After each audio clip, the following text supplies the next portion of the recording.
이진우의 손에 잡히는 경제.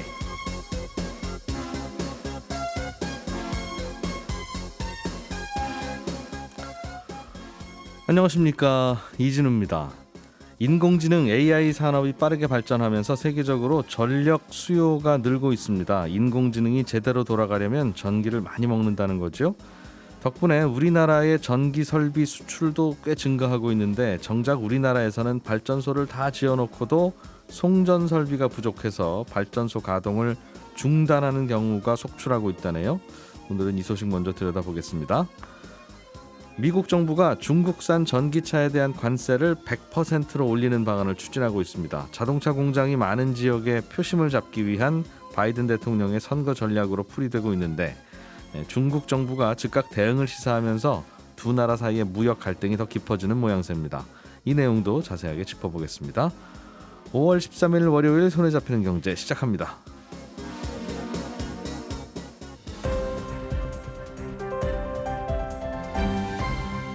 이진우의 손에 잡히는 경제.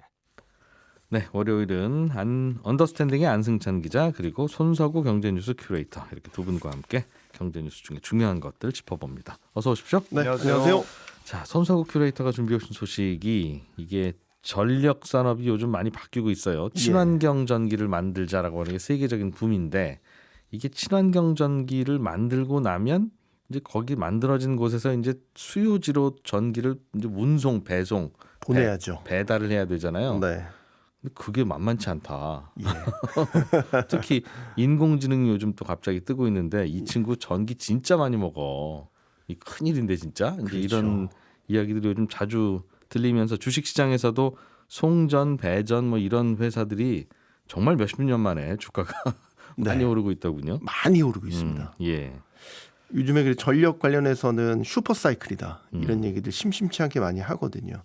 그러니까 AI 열풍이 연관 있는 산업들 중에서 대표적인 게 반도체긴 한데 반도체 못지않게 호황을 누리고 있는 게 역시 전력 분야. 이제 전력 인프라라고 해서 이제 이런 관련주들이 주식시장에서도 상당히 주목을 받는데 네. 변압기 같은 전력 기기를 생산하는 곳이나 전력 케이블 이런 전선업체들이 대표적이거든요. 이들의 주가 상승률이 요즘에 폭발적입니다. 작년부터 주가가 본격적으로 오르기 시작해서요. 최근 들어서 이 전력 수요 기대감이 부각되면서 가파르게 올해 들어서 오르는 추세고요. 실제로도 물건을 없어서 못 판다고. 네, 그 하던데요. 정도로 예. 상당히 이제 뭐 쇼티지라고 하죠. 공급 부족 사태가 많이 나타나고 있고. 예. 그래서 이런 영향으로 주가가 뭐 올해 들어와서만 2배 이상 오른 것도 많고요. 상당히 탄력적인 주가 흐름을 보이고 있는데 이게 수출 실적을 보면요. 이게 주가가 단순히 기대감만으로 오르는 게 아니다라는 걸 알 수 있어요. 그래서 최근 이제 수출 실적을 보면 올해 우리나라의 1분기 변압기 수출액이 5억 4,400만 달러. 이게 1년 전과 비교해서 81% 증가한 겁니다. 거의 2배 가까이 늘었네요. 그렇죠. 예. 고압 케이블을 포함한 전선 수출 이건 6억 7,600만 달러. 45.7% 1년 전보다 늘어난 겁니다.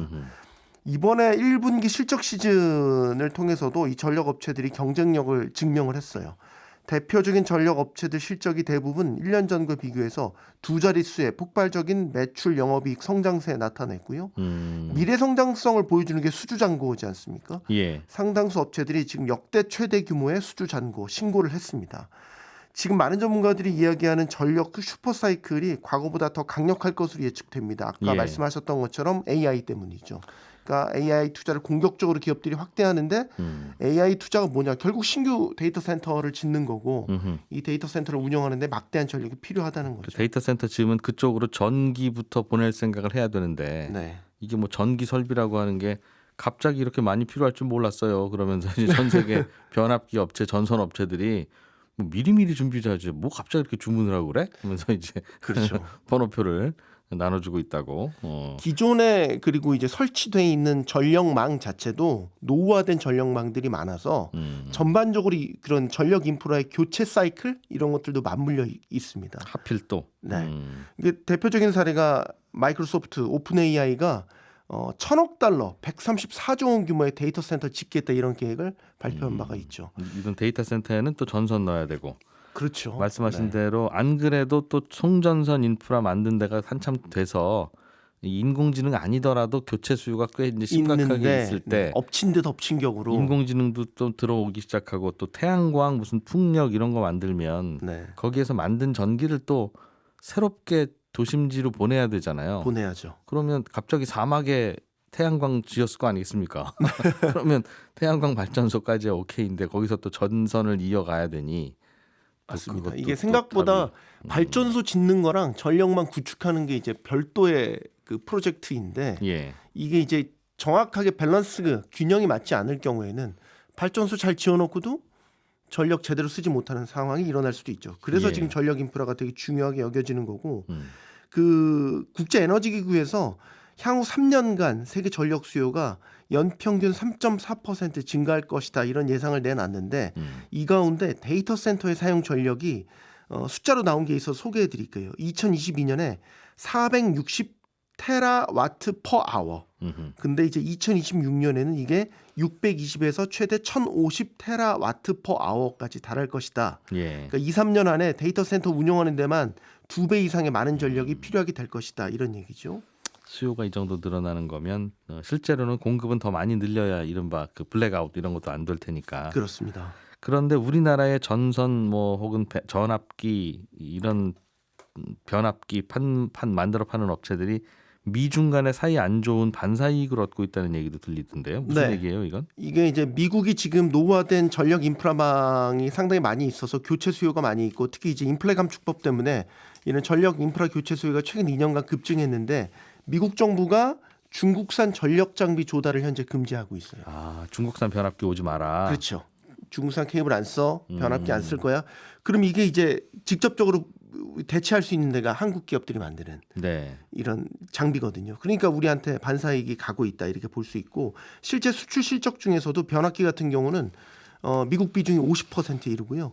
전선도 20% 가까이 달합니다. 그래서 이런 미국을 중심으로 한 변압기 전선 수출 야. 급증은 우리 전력 업체들에게는 물 들어올 때 노젓는 뭐 이런 상황이다 이렇게 볼 수 야, 있죠. 이런 물이 들어올 줄 어떻게 알았겠어요? 정말 이 사업이 운이에요, 그러고 보면. 이런 걸 예상할 수만 있다면 아마 떼돈을 벌지 않을까요? 세상에. 예. 아무튼 그런데 우리나라도 당연히 여기저기 전력 그 공급을 위해서 발전소를 지어야 되고 친환경도 지어야 되고 원전도 지어야 되고 뭐 화력 발전소도 계속 짓기는 지어야 되고. 꽤 많이 짓습니다. 그리고 예. 네. 그런데 우리나라도 전선이 모자라요. 전선 수출하는 나라에서. 이게 좀 아이러니한 상황이긴 한데 최근에 이와 관련해서 조선일보를 비롯해서 이제 복수의 매체에서 관련 내용을 보도한 바가 있어요. 좀 소개를 해드리면 지금 강원도 강릉이나 삼척 이렇게 동해안권 일대에 석탄 화력 발전소가 최근에 지어진 것들이 한 8기 정도가 됩니다. 그런데 이게 지난달 중순부터 가동을 아예 중단을 해서 지금 전기를 생산하지 못하고 있어요. 왜요? 이게 석탄 공급이 원활하지 않거나 혹은 발전소에 무슨 문제가 있어서 가동을 못하는 게 아니고요. 전기를 생산해서 나를 송전선로 건설이 지금 수년째 지연되고 있기 때문입니다. 예. 원래는 이게 2019년에 완공, 그러니까 수도권으로 향하는 송전선 시설이 2019년에 완공될 예정이었는데 지금 계획으로는 2026년 말까지 미뤄져 있는 상태입니다. 송전선이라고 하는 게 굵은 전선으로 이제 그렇죠. 전기 만든 거를 수도권으로 보내야 되는데 네, 날라야죠. 그러려면 철탑도 뭐 중간중간 세워야 되고 맞습니다. 미관상 내지는 기분상 안 좋다는 거죠. 많이 보도가 됐지만 항상 이런 송전탑 같은 것들이 혐오 시설로 사람들이 인식을 해서 이런 설치할 때마다 인근 주민들의 반발에 부딪히고 있지 않습니까?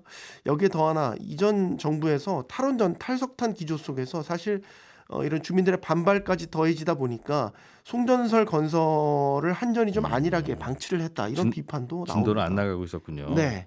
근데 이게 여기에서 만들어지는 발전 총량이 생산되는 전력량이 꽤 됩니다. 7.4기가와트거든요. 이게 그 뭐하고 비교되냐면 삼성전자가 지금 경기도 용인에 반도체 클러스터 조성하고 있지 않습니까? 예. 여기에 필요한 전력이 7기가와트인 거예요. 그러니까 이 동해안권의 8기에서 전력만 제대로 만들어도 이 반도체 단지에 필요한 전력을 다 공급하고도 남는다는 얘기가 됩니다. 그런데 그 전기가 안 가면 반도체 클러스터 안 돌아가는 거예요? 안 돌아가는 건 아니고 별도로 지금 또 짓고 있는 거죠. LNG 발전소를 짓고 있거든요. 근데 여기에서 생산하는 전력의 그 비용이 비싸죠. 석탄 화력 발전소보다 30%가량 비싸요. 그러니까 여기에 남는 거, 여기에 생산하는 거를 제대로 보내주기만 해도 추가로 발전소 안 지어도 되는데 굳이 더 비싼 LNG 발전소를 지을 필요가 있겠냐라는 식으로 이제 이야기를 하고 있는 거죠. 더욱 이제 여기 이 석탄화력 발전소들 대부분이 지금 계속 운영을 못하게 되면 문을 닫게 되는데 이 투자비의 대부분도 프로젝트 파이낸싱을 통해서 조달이 됐거든요. 그래서 완공된 후에는 전력을 생산해서 이걸 한국전력이 이 전력을 사줘야 되는 거죠.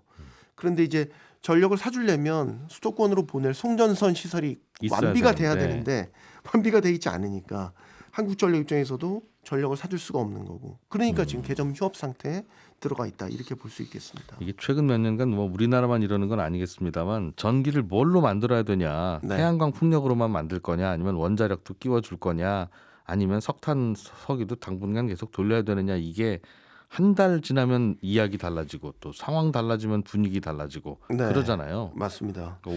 봄에는 친환경 논자들 목소리가 커졌다가 또 가을쯤 되면 원전 만들자는 목소리가 커졌다가 이 석탄화력 발전소 가동할 때도 사실 환경단체들의 반대가 많았어요. 왜냐하면 여기에서 나오는 온실가스 때문에 결국 정부 온실가스 감축 노력이 뒤로 후퇴한다 이런 지적이 많았고 또 하나 최근에 이 온실가스 감축에 관해서 주요 7개국 G7이 중요한 합의를 했는데 그러니까 2035년까지 석탄화력 발전소를 폐쇄하기로 합의를 했어요. 예. 이게 결국에는 이제 장기적으로 보면 우리나라의 전력 수급에 관한 정책 결정에도 영향을 미칠 수 있는 사안이거든요. 지금 우리나라는 10차 전력 수급 기본 계획에 석탄 발전에 대해서 단기 안정성 활용이 가능하다. 그러니까 폐쇄는 아니에요. 근데 이제 단기로 안정성 활용이 가능하다라는 다소 좀 애매모호한 입장인 건데 이번 G7의 결정으로 모르죠. 석탄 발전소의 단기적 폐지 등을 검토할 수 있게 될 수도 있겠죠. 네. 그러니까 이게 하기로 했으면 정말 하면 되는데 네. 하면 되는데. 한다고 다들 말만 하고 지키지는 않고 있는 게 지금 이 친환경 스케줄이라 네. 이 스케줄이 또 이번에 이렇게 합의된 대로 될지 안 될지도 모르는 거라서 우리 입장에서는 폐쇄할 수도 없고 안 할 수도 없고. 근데 이제 참 이것과 골치 아프게 별개로 됐네요. 지금 전력망 구축하는 거는 사실 빨리 이루어져야 돼요. 그러니까 어떤 식의 발전소를 짓든지 간에 네. 지금 호남권 일대에는 태양광이나 풍력 단지들이 많이 조성이 돼 있는데 이것도 수도권으로 연결되는 송전선망이 부실하기 때문에 용량이 작기 때문에 예. 지금 낮에 한참 뭐 햇볕 좋을 때도 태양광 시설 돌리지 않을 때도 꽤 많다라는 거예요. 그거 뭐 남으면 오히려 정전도 되고 그래서 아주 그것도 난리라 그러거든요. 네. 그 용량 생각 못하고 짓기만 해놔서. 근데 21대 국회에서 관련된 특별법도 결국 지금 무산될 것 같거든요. 그러니까 이거 발전소의 어떤 계획과 상관없이 송전선 인프라는 지금 제대로 갖춰줘야 되는 필요성은 그러게요. 있습니다. 전기 관련해서 지금 막 무질서와 혼란이 아주 극에 달하고 있네요.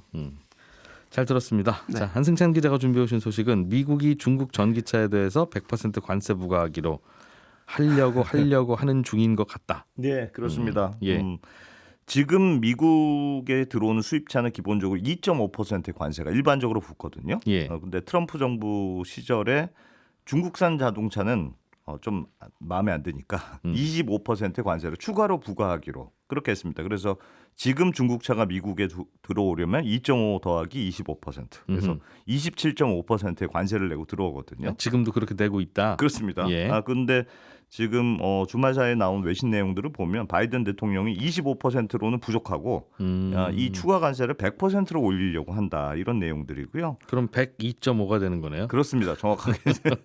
예. 그래서 100%는 뭐 거의 더블이 된다는 뜻이니까 아무리 중국산 전기차가 싸더라도 이건 좀 수입이 사실상 쉽지 않은 수준이 될 것 같은데 그동안 바이든 정부에서 사실 트럼프 대통령 때 했던 각종 관세 문제에 대해서 이게 적절한지 검토해오는 작업을 해왔거든요. 근데 이 관세를 대부분 없애지 말고 아예 더 높이는 쪽으로 지금 방향을 잡은 것으로 보이고 빠르면 이번 주 중에 이 중국산 자동차 관세 인상을 공식적으로 발표할 예정입니다. 예. 미국이 이러는 이유는 뭐예요? 뭐 사실은 조금 이게 지금도 미국 내에서 중국차의 점유율이 거의 0% 수준이거든요. 워낙 뭐 미국이라는 시장에 자동차 메이커도 많고 예. 그래서 뭐 중국차가 발디딜 틈이 없는 게 현실인데 게다가 뭐 지금 IRA 법안 때문에 중국산 배터리가 들어가는 전기차는 보조금도 하나도 못 받는 수준이거든요. 예. 그럼에도 불구하고 중국 전기차가 워낙 뭐 싸게 나오고 다른 뭐 일반적인 자동차의 전기차에 비해서는 거의 절반 이하 가격으로 막 판매하고 있기 때문에 일종의 공포감 같은 게 좀 있습니다. 그래서 유럽에서도 벌써 중국 전기차의 점유율이 빠른 속도로 올라가고 있고 예. 뭐 테슬라의 일론 머스크도 앞으로 무역 장벽 세우지 않으면 중국 전기차가 전 세계 자동차 업체를 무너뜨릴 거다 이런 식으로 경고할 정도로 약간 공포감과 좀 중국차의 뜨거운 그런 분위기가 있거든요. 그래서 아직은 안 팔리고 있는데 그렇습니다. 그래서 올라오기도 전에 아예 싹을 자르자 뭐 이런 분위기고. 유권자들이 걱정하는 거니까 미리 그렇습니다. 쐐기를 좀 박자 이런 얘기군요. 네, 이게 바이든 대통령 입장에서는 자동차 회사들의 민심 잡는 게 정말 중요하거든요. 왜냐하면 지금 공화당의 트럼프 후보하고 지지율이 박빙인데 예. 최근에 트럼프 후보가 무슨 공약을 냈냐면 내가 당선되면 중국산 제품은 전부 다 관세율을 60%로 올리겠다. 이런 공약을 발표했어요. 이번에 그럼 60 받고 40 더 해서 100 올린 거예요? 그렇습니다. 근데 자동차 공장이 많은 지역이 하필 미시건, 펜실베니아 이런 트럼프하고 굉장히 치열하게 경합하는 지역이니까 여기 놓치면 바이든 대통령도 재선 쉽지 않다. 예. 이렇게 판단해서 나는 60 묻고 100으로 간다. 뭐 이런 식으로 더 강력한 정책을 발표한 것으로 보이고 앞으로 이런 분위기가 계속될 것으로 보이거든요. 지난달에 바이든 대통령이 중국산 철강 알루미늄에 대해서 원래 7.5%던 관세를 25%로 높이는 방안을 발표했거든요. 그러니까 예. 앞으로도 뭐 중국산 배터리라든가 태양광, 뭐 중국산 광물 이런 것들에 대한 추가적인 관세를 부과하는 쪽으로 아마 발표가 될 것 같다. 이런 예상들이 많습니다. 처음에 트럼프라고 하는 인물이 미국 대통령에 대해서 이런저런 얘기하고 다닐 때는 저거 돈키호테 같은 분 저거 어떻게 저러다 미국 대통령이 저렇게 됐대라고 네. 했는데 예, 요즘 바이든 대통령하고 같이 하는 거 보면 네, 바이든 대통령도 올맞어요. 제가 예. 야 이게 참 표를 의식해서 하는 다들 행동인 것 같습니다. 중국은 그럼 어떻게 반응합니까? 어차피 팔지도 않는 거 뭐 저런 소리 하고 있어라고 해야 돼요? 아니면 미국에 좀 갖다 팔려고 하는데 너무한 거 아닌가? 뭐 이런 아직까지는 반응입니까? 사실은 타격은 없는데 워낙 뭐 미국으로 판매되는 물량이 없으니까 그럼에도 불구하고 이거는 공정하지 않다는 입장 굉장히 강하게 반발하는 분위기입니다. 예. 그래서 중국도 지금 보복 대응을 예고하고 있는데 특히 중요한 변화가 중국 정부가 지난달에 이른바 중국판 슈퍼 301조에 해당하는 새로운 관세법을 통과시켰거든요. 예. 그러니까 어떤 나라가 중국산 제품에 대해서 좀 과도하게 높은 관세를 부과했다. 그러면 우리도 상호주의 원칙에 따라서 중국도 똑같은 수준의 보복 관세 부과할 수 있다. 이런 조항을 새로 만들었거든요. 예. 그러니까 미국이 만약에 100% 관세를 매기면 중국도 똑같이 미국 제품에 대해서 100% 관세를 매기겠다. 부과할 수 있다는 뜻이고 지금 중국에서 팔리는 미국 제품이 굉장히 많지 않습니까? 뭐 애플 스마트폰도 있고 테슬라 자동차도 있고 코카콜라도 있고 콩 예. 같은 농산물도 있고 여러 가지 제품들 팔리고 있는데 어디로 지금 불똥이 튈지 모르는 상황이고요. 요즘은 가뜩이나 이 세계 무역기구 WTO도 허수아비가 된 상황이라서 이 미국이 반대해서 지금 뭐 상소기구도 제대로 아예 움직이지도 않고 있거든요. 예. 그래서 미중 간의 갈등을 누가 말릴 수도 있는 사람이 없어서 갈등은 앞으로 더 커지는 거 아닌가 싶은데 그나마 이 중국이 보복 관세를 부과할 수 있는 새로운 관세법이 시행이 올해 12월부터 가능하거든요. 네. 근데 미국 대선은 11월이니까 혹시나 대선 직후에 뭔가 미중 간의 분위기가 반전이 있을까? 뭐 이런 막연한 기대를 해볼 수는 있겠습니다만 지금 분위기로는 뭐 쉽지는 않은 그런 상황입니다. 선거 전에 오가는 이야기. 근데 이게 만약에 현실화되면 예. 우리나라에는 어떤 영향을 미칠지 이게 관심거리인데 어찌 생각하면 중국 제품은 미국에 못 팔고 미국 제품은 중국에 못 팔면 네, 양쪽에 우리가 갖다 팔지 뭐 라는 그렇습니다. 생각도 할 만해요. 기본적으로는 뭐 미국 시장에서 중국산 자동차가 아예 뭐 차단되는 셈이니까 한국 자동차가 뭐 반사이익을 얻지 않을까 이런 전망들이 많습니다만 예. 사실은 그렇게 간단하게 볼 만한 게 아닌 게 우리가 미국하고 부품이라든가 광물이라든가 여러 가지로 연결돼 있잖아요. 그래서 미중 관계가 악화돼서 이게 부품이라든가 다른 쪽으로 관세 전쟁이 확산이 된다면 우리가 중국이랑 연결되어 있는 게 좀 있어서 그렇습니다. 그래서 이것도 한국 업체도 뭐 아주 좋은 건지 잘 모르겠다 이런 전망들이 많고 네. 그래서 앞으로 어떻게 될지는 좀 더 지켜봐야 될 것 같습니다. 그러게. 기본적으로는 미국 중국이 좀 안 싸우면 제일 좋은데 네, 안 싸우기는 어려운 것 같고 그런 상황에서 어떻게 될 건지 자, 잘 들어봤습니다. 한승찬 기자 그리고 손석구 경제뉴스 큐레이터였고요. 저희는 광고 잠깐 듣고 친절한 경제로 이어갑니다.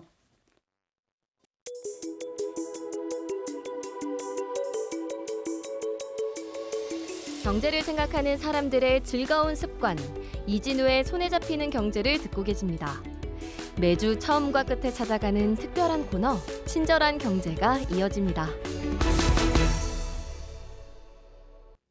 예, 오늘은 청취자 편혜진 씨가 셀프 주유소에서 기름을 넣다가 좀 이상한 게 있어서 질문을 보내신다면서 저희 게시판에 올려주셨어요. 카드를 집어넣고 나서 가득 주유를 선택했더니 이 기름이 들어가기도 전에 15만 원이 자동으로 결제가 되던데요. 물론 나중에 7만 원어치만 넣은 게 확인되니까 처음 결제한 15만 원은 취소하고 7만 원만 결제되기는 했는데 왜 처음에 다짜고짜 15만 원을 묻지도 않고 결제하는지 모르겠습니다. 세상 모든 일에는 다 이유가 있다고 하던데 가득 주유를 선택하면 15만 원을 일단 결제하고 보는 이유가 뭘까요? 이런 질문을 주셨습니다. 다들 아시겠지만 이 셀프 주유소는요 무조건 선불입니다.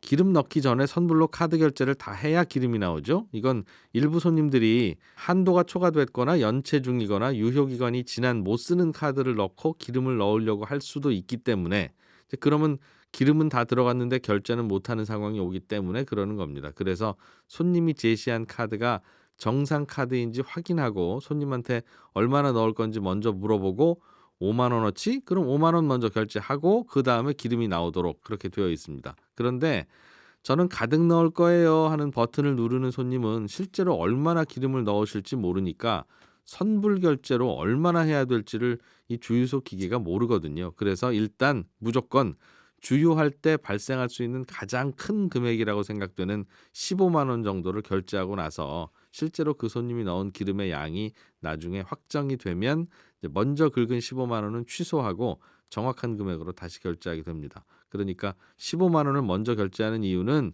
손님이 넣은 카드가 정상 카드인지 확인하고 기름 다 넣고 나서도 결제하실 수 있는 여력이 남아 있는지도 확인하고 그러기 위해서 그렇게 하는 거죠. 이렇게 손님 카드가 정상 카드인지 아닌지 모르는 상태에서 카드로 물건을 팔아야 되는 경우가 가끔씩 있는데 대표적인 게 기내 면세품 파는 경우입니다. 손님이 건네는 카드가 분실 신고된 거는 아닌지 한도는 남아있는지 비행기 승무원은 모르거든요.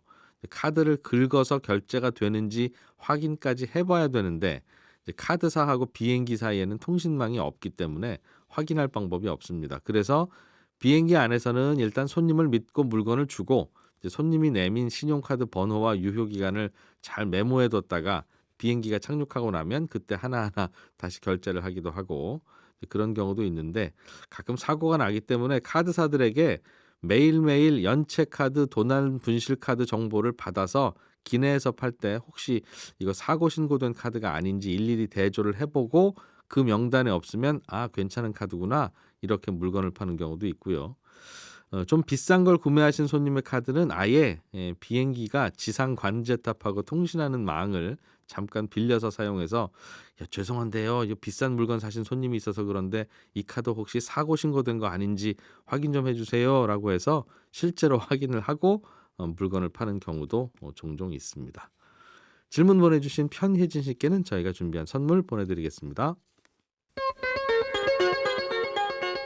예, 저는 내일 아침 8시 30분에 다시 찾아오겠습니다. 이진우였고요. 함께해 주신 여러분 고맙습니다.